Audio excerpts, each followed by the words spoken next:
ఆరోగ్యశ్రీ సేవలను తక్షణమే కొనసాగించాలి. ఎన్నికల కోడ్ ఉండగా బంద్ చేస్తారా? పేదలు మానసిక ఆందోళనలో ఉన్నారు. గవర్నర్ జోక్యం చేసుకోవాలి. సామాన్యుల జీవితాలను కాపాడండి. ఎన్నికల ముందు బంద్ చేయకుండా ఇప్పుడు సమ్మె చేస్తారా? అప్పుడు జగన్ అంటే భయం, ఇప్పుడు పేదల ప్రాణాలతో చెలగాటం. ఆరోగ్యశ్రీ బిల్లులు తక్షణమే చెల్లించాలి. ఆంధ్రప్రదేశ్లో రాష్ట్ర వ్యాప్తంగా ప్రైవేట్ ఆసుపత్రుల్లో ఆరోగ్యశ్రీని నిలిపివేస్తూ బంద్ చేస్తున్నారు.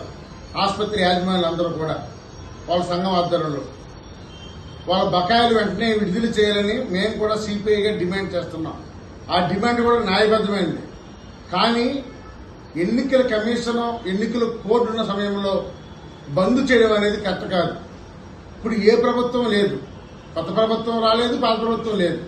ఈ నేపథ్యంలో మీరు బంద్ చేయడం వల్ల నలిగిపోతున్నది, నష్టపోతున్నది, మరణిస్తున్నది సామాన్య దళిత, బహుజన, పీడిత, పేద వర్గాలు.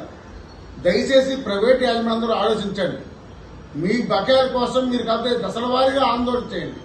కానీ ముందు ఆరోగ్యశ్రీని ఇమీడియట్లీగా కూడా కొనసాగించమని కోరుతున్నాం.